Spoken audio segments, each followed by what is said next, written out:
Hello my dear friend. English सीखने की class में आपका स्वागत है।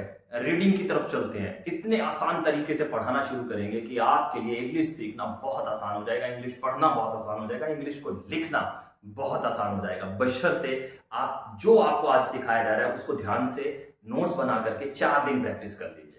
आइए सबसे पहले इंग नाइन क्यों नाम रखा हमने, इसके बारे में थोड़ी चर्चा कर लेते हैं। इंग और नाइन, इंग्लिश और नाइन क्यों? क्योंकि इंग्लिश में 5 वॉवल होते हैं दोस्तों, और 5 के 5 वॉवल के ऊपर नॉन रूल अप्लाई होते हैं। इन नॉन रूल को अगर आप सीख जाते हो, 9 रूल को सीख जाते हो, तो इंग्लिश में कोई चीज ऐसी नहीं जिसको आप नहीं पढ़ पाओगे, जिसको आप लिख नहीं पाओगे विद द करेक्ट वे, सही से। सो ए को लेकर 9 रूल, ई 9, आई 9, ओ 9 और यू के 9 रूल है। और इन 9 रूल को सीखने के लिए आपको कुछ करने की जरूरत नहीं है, बस इन 9 के साथ जुड़े रहिए। और अगर हमारा काम आपको अच्छा लगता है, आसान लगता है हमारा बताया हुआ, तो प्लीज ढोल जरूर बजाइएगा, हमारी तारीफ जरूर कीजिएगा। प्ले स्टोर पर जाकर 5 स्टार रेटिंग दे करके हमारे लिए एक अच्छा मैसेज जरूर लिखिएगा। और प्लीज प्लीज प्लीज अच्छे काम की तारीफ अपने आस पड़ोस, अपने जान पहचान वालों के साथ जरूर कीजिएगा, क्योंकि जितना ज्यादा अच्छा आप काम करेंगे, तारीफ करेंगे, उतना ज्यादा अच्छा माहौल बनेगा इंग्लिश सीखने का। और इन्वायरमेंट आपके आसपास इंग्लिश का बनना शुरू हो गया तो आपकी स्पीकिंग और लिसनिंग भी अच्छी हो जाएगी। तो दोस्तों रिक्वेस्ट है, प्लीज जरूर कीजिएगा। आइए आज 9 ए के बारे में पढ़ते हैं। ए के 9 रूल, उनको 3 हिस्से में डिवाइड किया गया है। जिस तरीके से पढ़ा रहा हूं ना, कोई नहीं पढ़ाता है ही नहीं, ना कोई ऐप के अंदर पढ़ाएगा, ना ऑनलाइन क्लासेस में मिलेगा, ना यूट्यूब पे मिलेगा, और ना ही किसी कोचिंग सेंटर में मिलेगा, और ना ही किसी किताब में मिलेगा। जो डिजाइन किया है फॉर्मूला हमने, उस फॉर्मूले के हिसाब से कहीं कोई आइडिया है नहीं। हमारी R&D team, research and development team इतना मेहनत कर रही है कि एक बुजुर्ग को भी समझ आ सके, कि एक बच्चे को भी आसानी से समझ आ सके। सो 9 रूल को, ए के 9 रूल को 3 हिस्सों में डिवाइड किया है। 3 हिस्सों में डिवाइड करने का मतलब है और आसान करना। आइए पहला हिस्सा देख लेते हैं। नाम है जहां ए के जैसे होगी, वेयर ए इज ए की 4 आवाजें होती हैं, ए है और ए के जैसे है। दूसरे सेक्शन में ये वाला, ये वाला 2 नंबर में, where A is not A, where A is not behave like A. अब ए है पर ए के जैसे नहीं है। ए लिखी होगी वहां पर ए के जैसी आवाज नहीं होगी, उसकी कुछ और आवाज होगी। पढ़ते पढ़ते पता लगाएंगे। Where A is not present, तीसरे सेक्शन में, जहां ए है ही नहीं फिर भी ए की आवाज है। ध्यान दीजिए। और थोड़ा सा मैं चाहूंगा आप मस्ती से पढ़िए, जैसे जैसे मैं बोलता जा रहा हूं वैसे वैसे आप भी वाह ऐसे कीजिए। ऐसे क्या होगा, आपका और मेरा कनेक्शन बनेगा। और जब आपके इमोशन इस स्टडी के साथ जुड़ेंगे तो आपके लिए चीजों को याद रखना बड़ा आसान हो जाएगा। क्योंकि इंग्लिश हो या मैथ हो या साइंस हो, सब में टीचर का काम 50% होता है और 50% काम होता है स्टूडेंट का। जब स्टूडेंट अपना काम ईमानदारी से करता है तो स्टूडेंट एक बड़ा चमपत्थर बन जाता है, बड़ा मैग्नेट बन जाता है। और बड़ा मैग्नेट छोटे टीचर को अपनी तरफ खींच लेता है। ये बात याद रखिएगा, टीचर हमेशा छोटा मैग्नेट होता है और स्टूडेंट हमेशा बड़ा मैग्नेट होता है। और बड़े मैग्नेट का काम होता है छोटे मैग्नेट की एनर्जी को खींचकर अपनी तरफ ले जाना। अगर आप जोश में बैठोगे, अगर आप इमोशन के साथ टाइम पास नहीं करोगे, इमोशन के साथ मस्ती करोगे, ऐसे महसूस करवाओगे कि आपको समझ आ रहा है, वाओ ऐसे करोगे, तो समझिएगा ये क्लास जिंदगी भर के लिए आपके दिमाग में बैठ जाएगी, रट्टा लगाने की जरूरत नहीं पड़ेगी। तो जैसे मैं आपको कोई पॉइंट बताऊं तो कीजिए ना, ऐसे कीजिएगा, देखिए कितना मजा आएगा। सो पहला पॉइंट डिस्कस करके देखते हैं दोबारा। ए शब्द में होगी और ए के जैसे ही व्यवहार करेगी। करिए अब। दूसरे नंबर पर ए शब्द में होगी लेकिन ए के जैसे व्यवहार नहीं करेगी। फिर से करिए। तीसरे नंबर पर ए होगी ही नहीं, शब्द में ए का जिक्र ही नहीं होगा, लिखी ही नहीं होगी, फिर भी ए की आवाज निकलेगी, ओ ऐसा करिए, देखिए कितना मजेदार रहेगा। और ये तब तक बनाए रखिएगा जब तक आप हमारे साथ जुड़े हैं। जब तक आप चाहे 3 महीने के लिए जुड़े हैं हमारे साथ या 3 साल के लिए जुड़े हैं, 3 साल की भी पढ़ाई आपको मुफ्त में हमारे पास से मिल सकती है। और अंग्रेजों की अंग्रेजी को अंग्रेजों के जैसे बोलना, पढ़ना, लिखना, सुनना, समझना और गाना शुरू कर सकते हो, बशर्ते 3 साल जुड़े रहिएगा। हमारे पास कोई जादू की पुड़िया नहीं है भैया कि आप पे घुमाएंगे और 3 महीने में आपको इंग्लिश बोलना आ जाएगी। ना तो झूठ बोल सकते हैं, ना बोला जाता है और ना कभी बोलेंगे। एक भाषा को किसी विदेशी को सिखाना हो तो कम से कम 3 साल लगते हैं, और इंग्लिश जैसी आसान भाषा को, अगर हिंदी और चाइनीज जैसी मुश्किल भाषा किसी को सीखनी हो तो एक जीवन भी कम पड़ता है। इंग्लिश दुनिया की सबसे आसान भाषा है क्योंकि ये रूल के हिसाब से चलती है। हर चीज का रूल है, बस आपको पढ़ना आना चाहिए, या आपके पास एक अच्छा टीचर या इंग9 जैसी एक ऑर्गेनाइजेशन होनी चाहिए जो पढ़ाना ईमानदारी से अपना ड्यूटी समझती है, अपना फर्ज समझती है। चलिए करते हैं, एक से शुरू करते हैं। पहला रूल लेते हैं। पहला रूल क्या कहता है? ए के जैसे, ए के जैसे, ए के जैसे, ए की आवाज ए के जैसे कब होगी? जब सीबीसी का फॉर्मूला लगेगा। सीबीसी ये सबने देखा होगा, जो चीज नहीं देखी होगी उसके बारे में जिक्र कर रहा हूं। 3 हिस्सों में डिवाइड करना, आज तक किसी ने नहीं पढ़ाया है। ए सीबीसी रूल के अंदर आ जाए, मतलब आगे भी कॉन्सोनेंट हो और पीछे भी कॉन्सोनेंट हो और बीच में ए हो, तो ए की जो आवाज है वो ए के जैसे रहती है। ए, बड़ा ए, छोटी ए नहीं, बड़ा ए, ओके, उसके जैसे रहती है। तो इसको बोलेंगे मैन। इसको क्या बोलेंगे? मैन। इसको हम बोलेंगे मैन। और आइए दूसरे पे चलते हैं। ए की आवाज आ के जैसे भी हो सकती है, बड़ी ए के जैसे हुई सीबीसी रूल में, और आ के जैसी भी हो सकती है। सीबीसी रूल में आ गई तो बड़ी ए हो गई, और आ कब होगी? ध्यान दीजिए, जब ए के बाद आर, एस टी, एस के आए। ए के बाद आर, एस टी, एस के आए तो ए की आवाज आ के जैसी होती है। जैसे पहला वर्ड लिखा है ARE, लिख लीजिए, तो हम इसको क्या कहेंगे? R, MARK, mark. लेकिन क्यों? क्योंकि ARK आ गया। ARK मिल करके आ की आवाज बनाते हैं। ऐसे ही SHARD, शार्ड, शार्ड। यहां पे एक चीज और समझने वाली है कि अगर किसी वॉवल के बाद आर आए तो उसकी आवाज ना के बराबर होती है, उसको पूरा नहीं बोला जाता है, बस अधूरा बोला जाता है। जैसे आर नहीं बोलेंगे इसको, आर। मार्क, मारक नहीं बोलेंगे, मार्क। शार्ड, शार्ड नहीं बोलेंगे, शार्ड। आम, आरम नहीं बोलेंगे, आम, क्योंकि ए वॉवल है और उसके बाद आ रहा है। वॉवल के बाद आया आर लगभग साइलेंट ही होता है, हल्की सी आवाज निकालता है। इसी तरीके से FAR, फार, फार, फार नहीं बोलेंगे, र को पूरा नहीं बोलेंगे, आधा बोलेंगे, फार। और इसी तरीके से CAR, कार नहीं बोला जाता, खार, खार, मतलब आधा सा आर बोला जाता है। अब AST का फॉर्मूला देख लीजिए। AST कहां होगा? FAST, फास्ट, फास्ट, यानी कि AST ने मिलकर क्या बनाई? आ की आवाज बनाई। Cast, past, last. समझ में आ गया होगा। अब चलते हैं ASK। ASK भी ए की आवाज बनाते हैं, तीनों वर्ड मिलकर ए की आवाज बनाते हैं। जैसे ASK, आस्क, FLASK। हो सकता है आपके लिए नया हो, लेकिन पढ़िए इसको। Flask, task, bask. SHARD, shard. एक ऐसा वर्ड जो मटका या घड़ा टूट जाए तो उसका जो टुकड़ा रह जाता है उसे शार्ड कहते हैं। ध्यान दीजिए, बहुत अच्छा वर्ड है। कभी कभार आपको कोई पूछ लेता है तो बता दीजिएगा, इसीलिए मैंने आपको फिर से बताया। सो 2 रूल आपको समझ में आ गए होंगे। CBC का RST और SK का रूल आपको समझ में आ गया होगा। लिख लीजिए, बहुत बढ़िया है। रोक रोक कर लिख लीजिए अगर आपको लगता है कि मैं थोड़ा तेज चल रहा हूं, लेकिन लिख लीजिए। रूल नंबर 3 पे चलते हैं। ए की जो आवाज है ए कब होगी? अगर ए कॉन्सोनेंट के बाद आए उसके बाद आर ई आए, एक कॉन्सोनेंट है, उसके बाद ए है, उसके बाद आर ई है, या फिर आई आर है, तो ए की आवाज ए या य होगी।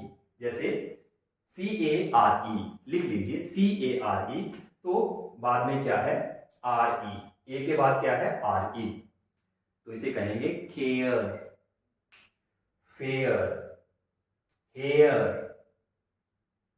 Fair, chair, dare, air, air, air, air, air, dare. Rule number 4 पर चलते हैं।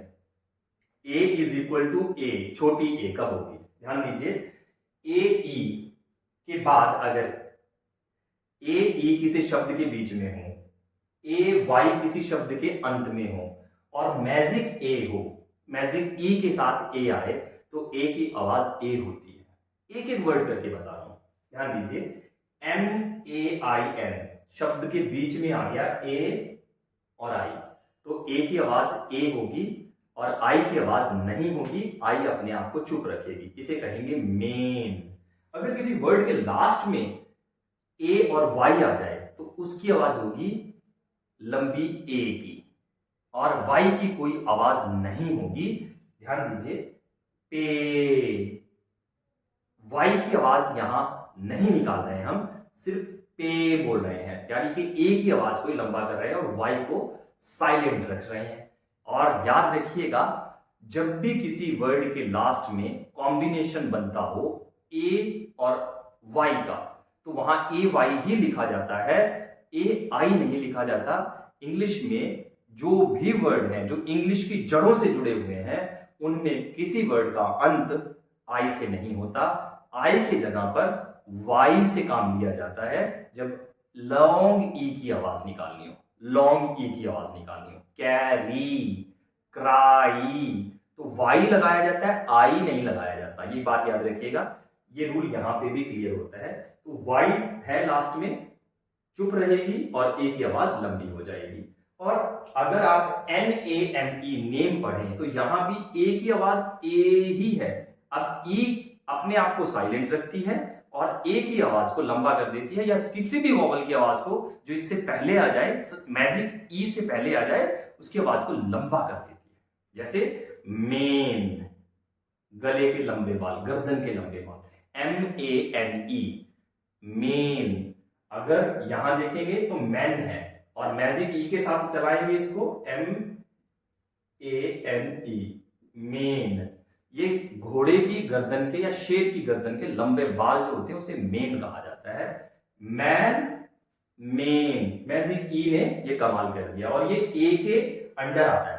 A is equal to short ए, मतलब छोटी ए और इंग्लिश में लंबी ए। सो रूल नंबर 4 अच्छे से समझ आ गया होगा। नहीं आया तो टेंशन मत लीजिए, फिर से वीडियो देख लीजिए, रिपीट कीजिए। टीचर का रिमोट कंट्रोल आपके हाथ में है। ए इज इक्वल टू ए, एक और जगह है जहां ए की आवाज ए होती है, और ऐसे इंग्लिश में सिर्फ 9 वर्ड है, सिर्फ 9। ये रूल जो है सिर्फ 9 वर्ड पे लागू होता है। ई और ए किसी शब्द के बीच में आ जाए, ई और ए किसी शब्द के बीच में आ जाए, तो ई की आवाज नहीं होगी, वहां ए की आवाज ही होगी। पर ये रूल सिर्फ 9 वर्ड पे लागू होता है। एक की एग्जांपल मैं आपको दे देता हूं, बाकी 8 आपको पीडीएफ में मिलेंगे। GREAT, तो इसे हम कहेंगे ग्रेट, ग्रेट, यानी कि ए की आवाज है। दोस्तों आइए हमारे दूसरे भाग में चलते हैं, जहां ए है तो सही पर ए की आवाज नहीं है। ए है पर ए की आवाज नहीं है, कुछ हो रही है ये। आइए देख लेते हैं 6 नंबर रूल के ऊपर। ए इज इक्वल टू ओ, कब ए की आवाज ओ कब होगी? जब ए के बाद एल आ जाए, या ए के बाद ओ यू आ जाए, और या ए के बाद डब्ल्यू आ जाए, तो ए की आवाज ओ के जैसी होती है। जैसे ए डबल एल, आल नहीं है, ऑल कहा जाएगा। और क्यों कहा जाएगा? क्योंकि ए के बाद एल आया है। ऑल्टो, एक कार है मारुति की, उसको सब लोग अल्टो कहते हैं, लेकिन जब आप किसी टीवी की एड में उसको देखेंगे तो पता लगेगा जो टीवी की एड का हीरो है वो इसको अल्टो नहीं कहता, ऑल्टो कहता है, क्योंकि उसको पता है ए और एल दोनों मिलकर ओ की आवाज निकालते हैं। इसी तरीके से टॉक, ए और यू जब दोनों एक जगह पर हो तो ए और यू की आवाज भी ओ होती है। Auto, auction, audit. A W भी ओ की आवाज निकालते हैं। Awesome, law, saw, pawn. Pawn mean to से वो दुकान जहां पर कोई सामान गिरवी रख करके पैसे उधार लिए जाते हैं इंटरेस्ट के ऊपर। एक्सेप्शन है ए फुल, AWFAL फुल, इसके ऊपर हमारा रूल लागू नहीं होता। एक दो वर्ड और हो सकते हैं, चिंता मत कीजिएगा, सभी पे ये रूल लागू होता है। अगर कहीं पे रूल लागू ना हो तो बहस मत कीजिएगा, क्योंकि इंग्लिश नॉनसेंस लैंग्वेज है, कहीं कहीं सेंस दिखाती है, कहीं कहीं नॉनसेंस हो जाती है। सेक्शन नंबर 3 पे चलते हैं, बड़ा मजेदार, सबसे इंटरेस्टिंग जो मुझे लगता है वो सेक्शन नंबर 3 है। ए है ही नहीं, वर्ड में ए लिखे ही नहीं है, फिर भी ए की आवाज आ रही है। देखिए 3 रूल है इसके। और कौन सी ए की आवाज आएगी? लॉन्ग ए की, छोटी ए की आवाज आएगी, ए। रूल नंबर 7, जब किसी शब्द के बीच में ई और आई दोनों आ जाए तो ए की आवाज ए के जैसी होती है। VEIN,